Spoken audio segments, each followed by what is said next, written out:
The first rule of these cyber elves is, do not talk about these cyber elves, just like in the movie Fight Club. The million-dollar question here is, how can one write research or an entire TEDx about one of the biggest underground cyber armies in the world that wishes to stay anonymous? Well, I'm going to tell you how I did it in 3 different stories.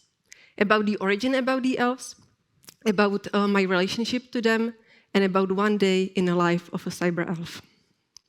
All of these stories will be connected with one underlining message. And in this talk, I would like you to think what it is. Once upon a time, in a land far, far away, there lived a man. He was a common man with an average life. He spent his time divided between his family and his small business.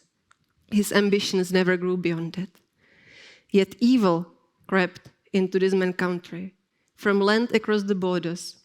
At the beginning, the evil seemed invisible, yet its power over the country and its people grew. It took upon itself the ugly form of internet troll, propaganda, and disinformation. Eventually, its influence over the whole continent became strong enough to turn people against each other, to influence elections and referenda, and even to take lives during a global pandemic. There were few who saw the evil coming, and they have decided to form an alliance sworn to protect their homeland from the evil influence. They have decided to fight the trolls and therefore to call themselves the elves. As their leader, they've elected our hero, who put his common life aside. To honor his family, he chose for himself the name of the bird of prey, the hawk. The cyber elves started small. When founded in 2014, the movement had just a few dozens of volunteers. Yet gradually, the movement spread across 13 European countries. Today, with thousands of volunteers, the cyber elves are perhaps the biggest disinformation-fighting army in the world. Now let's fast forward a few years. I was given an opportunity to apply for a research grant. I'm just traveling from Edinburgh to London, and I don't know what it is about long train rides, but it always helped me to think, because I was desperately trying to think of something to write about. But suddenly, I remember a story, or more just a whisper, I have heard from a member of intelligence community a couple of months ago, the cyber elves. I have done a lot of writing in my life. In 2016, I interviewed war refugees from Syria and Africa. Later in my career, I interviewed cyber criminals, armed traffickers, and drug dealers. Yet to this day, the story of the cyber elves remains perhaps the most challenging project I have ever embarked upon. And not just because I was the first researcher in the whole world who was allowed by the movement to tell their story, but also because it was 2019 and the world was about to be locked down by a global pandemic. Why this was a problem? Why having to do my one-year research almost entirely in line was a challenge? Well, because anonymity is the best friend of every elf. Usually, it is the only layer that separates them from having their lives completely ruined by the trolls, both lives, online and offline. And here I was, complete stranger, asking them to reveal themselves to me. How would you do that? How would you build such a trust, especially to someone whom you have never physically met before? How do you ask someone to share and risk their own safety and perhaps the security of the entire movement? How do you get someone vulnerable? Well, in my experience, you need 3 things: time, patience, and the courage to do yourself the same thing you are asking the others to do for you. That's my secret.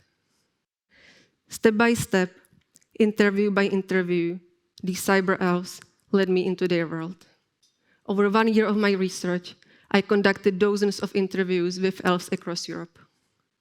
When the COVID travel ban got lifted, I was invited by the movement to participate in the Elven Academy, which is the secretive convent of the most senior elves from across Europe. But despite this great honor, the most meaningful experience from my entire research was when I was permitted by the movement to play for a limited period of time the role of a cyber elf. The last story is a mashup of experiences of several people, including my own. One day in the life of a cyber elf. What would you do?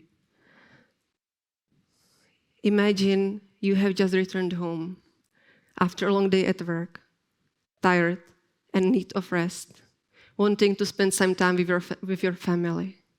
But you can't just yet. You have a mission to accomplish first. But today feels different. You are reluctant to open your laptop and log into your fake social media account. You are nervous. Come on, get it together, you think for yourself.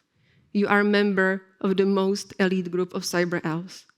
Not like one of these memetic warriors, always making memes and playing practical jokes on trolls. No, you are the double agent. Your mission is to penetrate secretive communication channels between cybercriminals, far extremists, and internet trolls. You collect intelligence on their missions, activities, and ideologies. You are on the front line. But that's not the only reason for nervousness. Today is your first day back home, back from the hospital. You don't remember much from the incident, other than an ambulance taking you there. For the last couple of weeks, you were working longer than usually. Hours and hours, you were searching through the darkest, deepest corners of both internet and the human soul, looking at the various disinformation posts. Your foes sent you dozens of death, rape, and other threats. Just the usual everyday cyber elf business. But then something changed. Your head started spinning, and your heart tried to jump out of your chest. Breathing became the most difficult thing in the world. And then everything went dark. And the sound of the ambulance approaching in the background. Now you are starting to feel it again. The fear of having to face all this darkness and disinformation is starting to creep upon you. Breathing is getting difficult again. How did I get myself into this? And why? You think for yourself. Why indeed? But then slowly, your mind starts giving you the answers. Because there are thousands of people just like you fighting the good fight, relentlessly, despite all the discomfort, taking a stance against lies, toxicity, and disinformation, fighting for human rights, freedom, and democracy, trying to save the future of the cyber realm. People that have your back. And hopefully, if you do your job right, your story will inspire others to follow. That's your hope. That's your motivation. Once you remember this, you start feeling better again. You take a deep breath. You open your laptop, and you get on with being a cyber elf. So why have I shared the remarkable story of these cyber elves with you today? Because there is a war raging on in the cyber world between good and evil, between the elves and the trolls. And we are all part of it. And here is the thing. Every decision we make online helps to tip the scale one way or the other. Every post, every comment, every decision. And second, it is up to us to decide what kind of cyber world we want to support, and more importantly, create. Because what we are posting matters. And if we want to empower the forces of good, we need to learn how to think critically before we engage online. We need to learn basics of media literacy. And perhaps most importantly, we need to learn how to show more empathy in our digital interactions and how to be more respectful of each other's opinions.